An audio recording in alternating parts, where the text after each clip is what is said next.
Right now, the day's biggest news stories from a Vegas perspective. This is the Vegas Take with Sharp and Shapiro.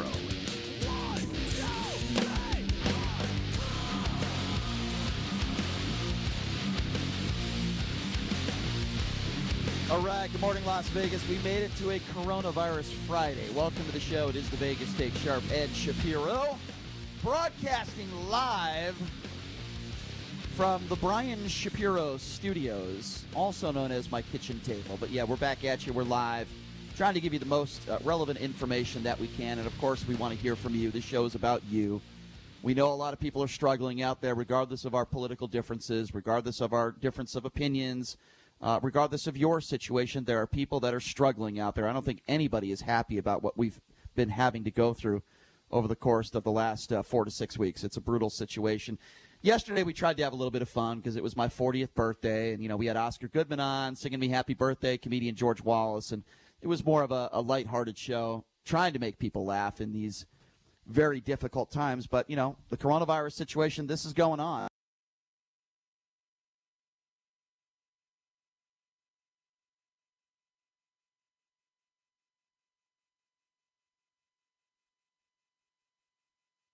You know, we're all in quarantine, so it sucks.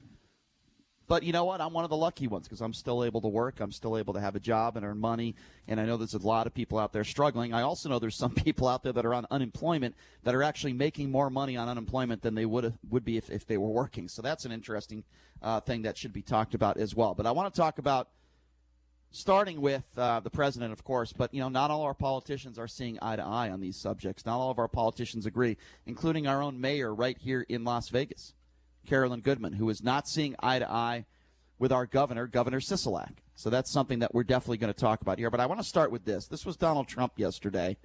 He gave us his quote-unquote plan for gradually reopening the economy in his press conference yesterday.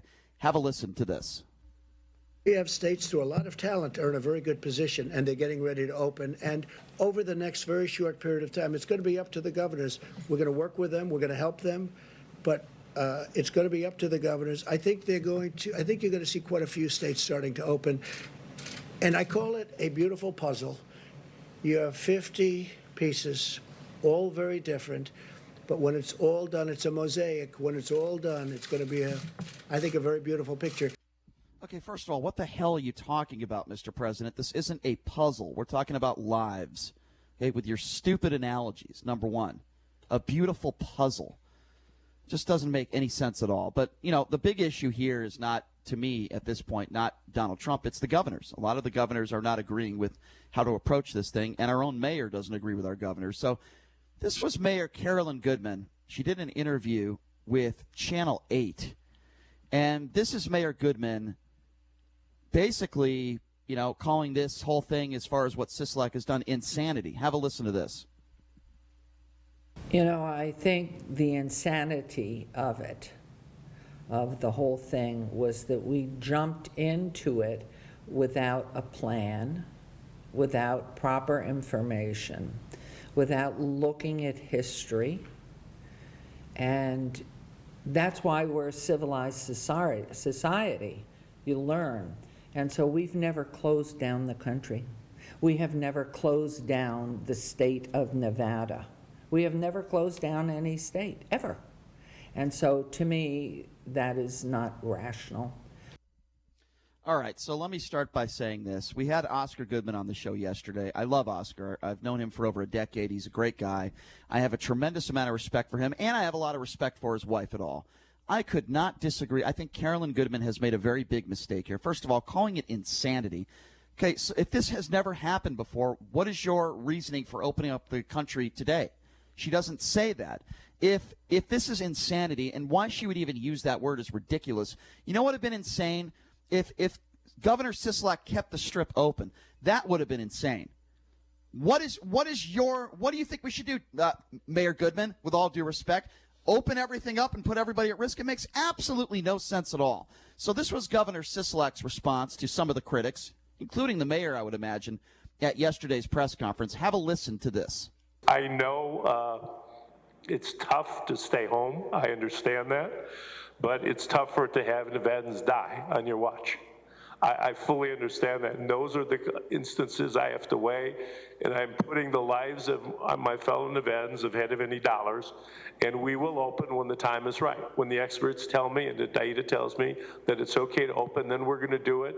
And we're going to do it in a manner that's safe. And we'll get to where we need to get to. Okay, here's what I don't understand. How can anybody disagree with that? He's going to listen to the experts and to the doctors. The mayor is calling it insanity. What do you people think out there? Do you think that the governor wants to ruin businesses? Do you think that the governor wants to hurt people? Do you think that's his objective here? No. He's doing the best job he can. He said it, and I believe him when he says he's going to act appropriately, not with his own opinion or listening to politicians or economists. He's going to do it when the doctors, when the professionals tell him it is safe to do so. I don't understand, Mayor Goodman, what's so insane about that. What would be insane to me is if you recklessly opened everything up today or yesterday and people got infected and people died. That would be insane for the selfishness of people that think that their business is going to go down the toilet and things are not going to get back to normal. Listen, I'd rather have people's businesses go down the toilet and people be alive. That's what I would rather have. So I don't understand why people continue to go after Steve Sisolak and make him out to be like the guy who wants to take down all these businesses, who wants to hurt the economy. Do you think when Steve Sisolak drives to work every day, he's thinking to himself, how do I ruin people? How do I ruin people in Las Vegas? You really think that's what he's trying to do? If you disagree, and listen, I haven't always agreed with Governor Sisolak, but these people, some of whom even call into this show, that have so much hatred towards Steve Sisolak, and then I say, well, what's your solution? What do you think he should have done differently? They don't have any answers. I'm tired of it.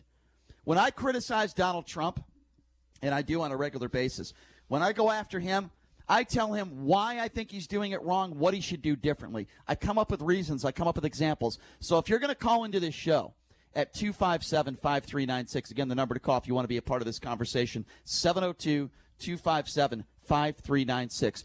If you want to, maybe you have some praise, but maybe you dislike Steve Sisolak for whatever reason. You think he's handling this the wrong way. Fine. Tell me why you feel that way. Don't just go all after him.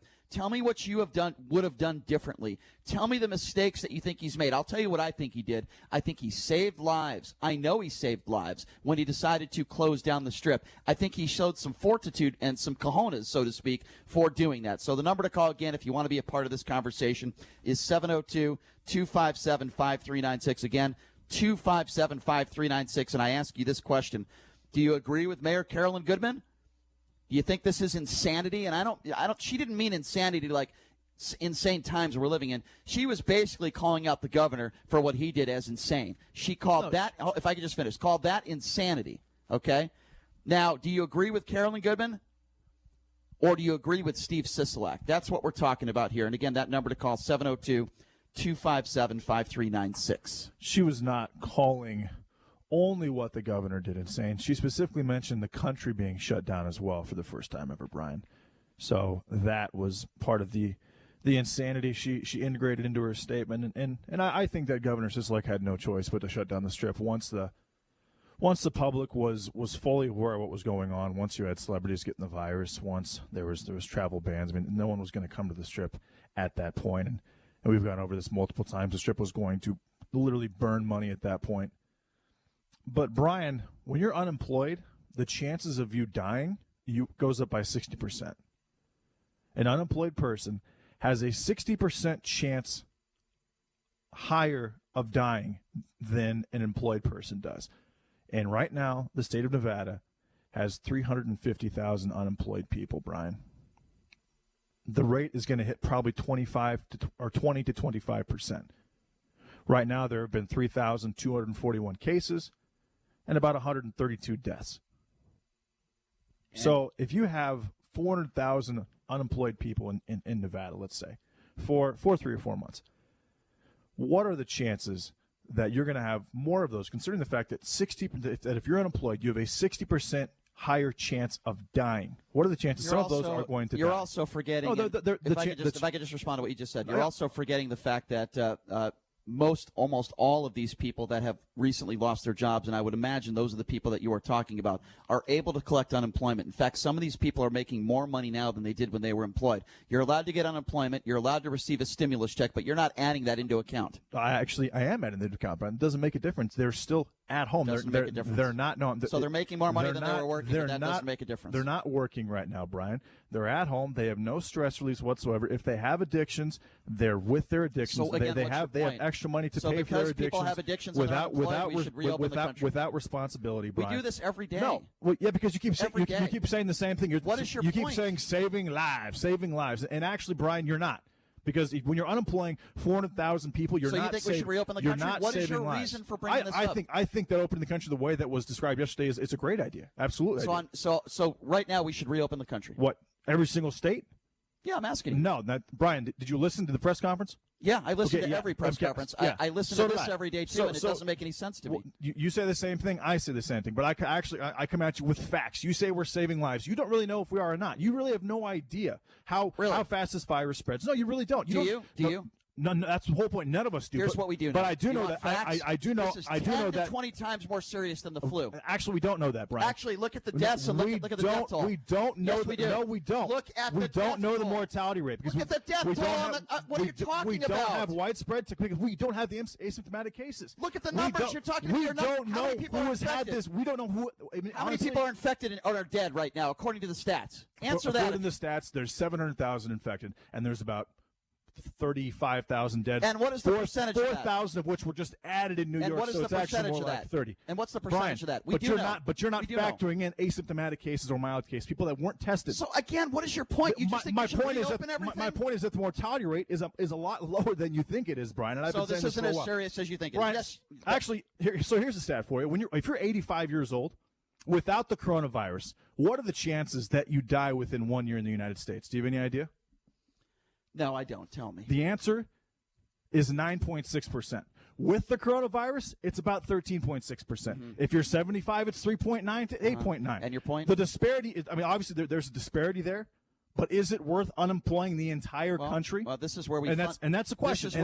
I think the answer is absolutely not. And I love the phased out plan. I think this makes sense. You're going to see a lot of states like Arizona, like Utah, like Wyoming, like South Dakota, like North Dakota that have not been really hit by this virus that are going to open up. They'll say they're in phase 1 or phase 2.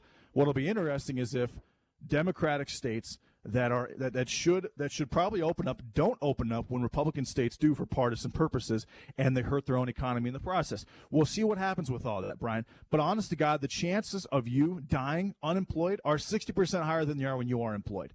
And so if you've got 22 million people across the country, do the math. Have people died of this virus? Of course.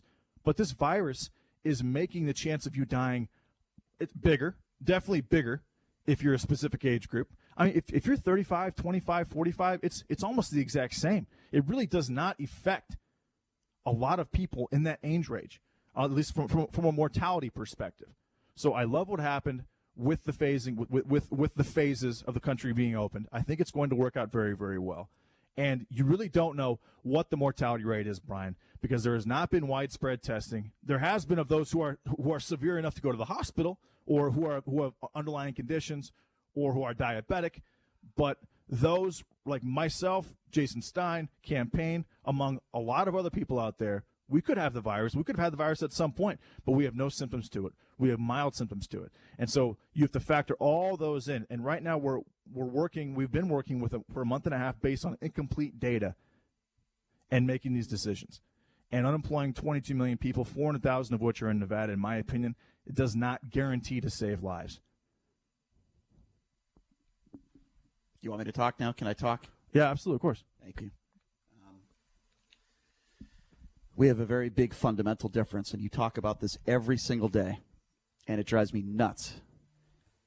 I refuse to compare unemployment numbers and stats of people that might be struggling to people that are dying from this virus. I think it is irresponsible. I know that it is wrong. It is insensitive to those that are continuing to lose their lives. Over 600 people died in New York. Now, if your number one concern are people that are unemployed, and by the way, many of the people that are unemployed are getting taken care of by unemployment. Okay, I know personally some people that are actually getting paid more money now than they did when they were working. Not everybody. There are people out there that are struggling. There's no question. But I would rather have people out there struggling financially than people dead. I still don't think you grasp how serious this virus is, because you keep talking about unemployment numbers and you keep talking about people that have addictions. But what you fail to ever really talk about on this show is how serious this virus is, how many people have died from this virus, and how many people are grieving and are suffering of losing loved ones. As I mentioned to you, I talked to a friend of mine the other day whose mother at 65 years old died with no underlying health conditions. She died of the coronavirus, and many others are, sadly. And I refuse to bring up unemployment numbers and try to correlate that to, well, we should open up the country regardless of how many infected people are out there, regardless of what the doctors are saying, regardless of how dangerous it might be to society, but to bring everybody back to everyday life because of the economy. I think it's irresponsible. I think it's wrong, and we fundamentally disagree on that, and I get very frustrated when you talk about that every day. You're entitled to your opinion, but let's see what some of the listeners think. It's 702. Yes, groupthink. At 702-257-5396. Let's go to Steve. Steve, you're first up on the Vegas Take. Hey, what's up, Good morning, Steve? guys. May I just say, just give me a minute. Science begins with the number 2. For something to be valid, it has to be repeatable, okay? Let's look at Japan. For some reason, I believe they have about 20 million people. They didn't get that many deaths. Why? Let's study what happened over there. As far as opening the country up, Brian and JD, I think it isn't time, because here's the situation. If it opens up too early, they're going to blame Trump, which, of course, it is his doings, and say everybody got sick. They open up too late. All right, we're going to suffer financially, but what's better, to have your life or to be alive and suffer financially? Listen, Steve, you're absolutely right, and that is the point I make to people all the time, like JD.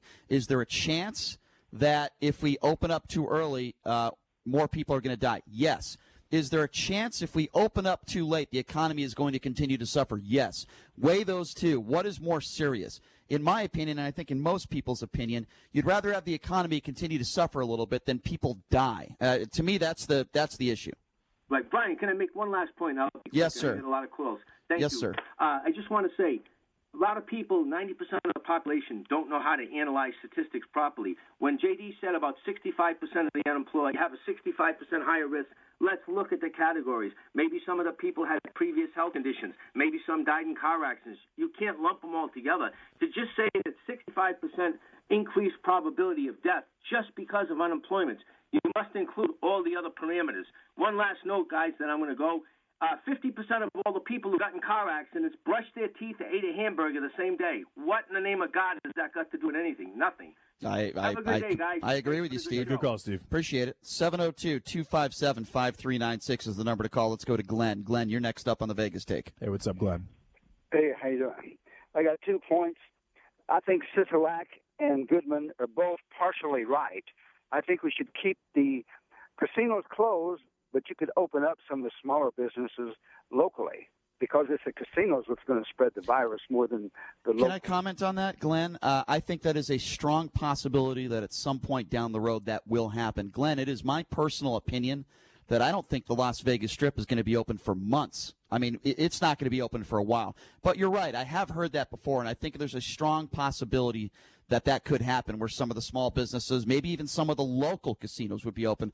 But I got to be honest with you. Like I said, I don't see this Las Vegas Strip being open for months. Maybe throughout the summer. I don't know. But that's a good point you make, and I actually tend to agree with you on that. There might be some sort of compromise if it's safe, if it's healthy, if the doctors are saying they would give it the okay. 702-257. Brian, the doctors already gave it the okay, yes. 702, the doctors gave it the okay for the Las Vegas Strip to open? For the country.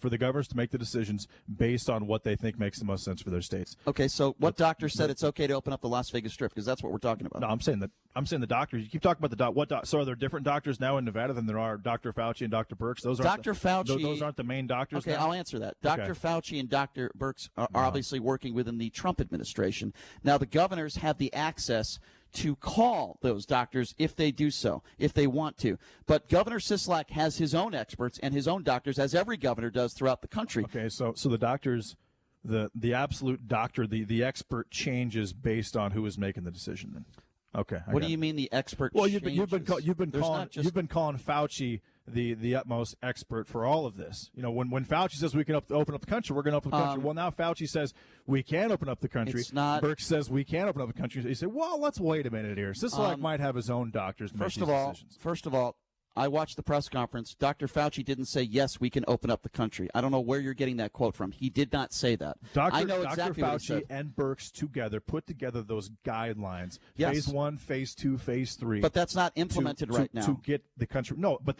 and then Donald Trump said the governors will make the decision as far as when to open up.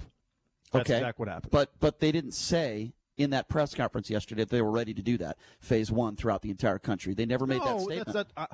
I'm saying, but the fact that they put that together means that they expect some states to open up their economies and to open up their states. So the fact that they put those phases out there to even be used, those new guidelines, means you're making an assumption. No, I'm not making it. Why would they put it out there if they didn't have their blessing to open up the country, predicated or if those specific criterions were met? Because if they believed that phase would go into effect ASAP, they would have said that in the press conference yesterday. What they said yesterday in the press conference was that when some of these states might be ready. They didn't say any of them were. They said when those states are ready, they would start with Phase 1. They didn't give a date. They didn't say when they were ready. In fact, they didn't say any of the states were ready now. I think that's very important to note. And again, we just fundamentally disagree. I refuse to talk about money in correlation to people dying. I'm just not going to do that. Let me ask you this, Brian. So the Las Vegas Strip generates what, $2.2 billion a year in tax revenue? And that money is used to pay for things like police officers, for example. Let's say the Strip is closed for 6 months and Nevada's tax revenue goes down by, I don't know, $1.5 billion. A lot of state expenses are not going to be able to be paid for. How do you not factor that in? You don't think Governor Sisolak is factoring that in? We're not the economists. We're not the experts. You don't think Governor Sisolak is factoring that in? Since I'm not an economist, I can't bring that up. Is that what you're saying? Well, we can ask if we can ask Governor Sisolak if we can get him on the show, but I'm sure he's factoring all that into account. I'm pretty sure that government funding. I really hope he is. I'm pretty sure that government funding will allow police officers to continue to do their good work. I haven't heard from anybody that if the Strip continues to be closed, that we're not going to have enough police officers on the streets. No, I'm saying factor in the tax revenue that comes from the Las Vegas Strip, from the tourism in the Las Vegas Strip over the course of a year, which is in the billions of dollars. Okay. If that money is not there, that's money that the state can't use to pay for whatever they want to pay for. And you have to factor that in along with the 400,000 that are about to be unemployed. If you want to put those factors in, and that's why you think we should reopen the Strip on May 1st, that's fine. My factor, we got to take a break. I didn't say the Strip. All right, well, my factor is deaths, and if we are safe to go out there. That's my number one factor. My factor is, are we safe? Can we go out there without being infected? Are we going to lose more lives? That is my number one factor. We're going to take a quick break, and when we come back, you are not going to believe what Dr. Phil said on the Laura Ingraham show. Yeah, you're not going to believe it. Are you kidding me? Yeah, Dr. Phil. We'll play you that audio coming back here on the Vegas Take. 101.5 FM, 720 AM, KDAWN.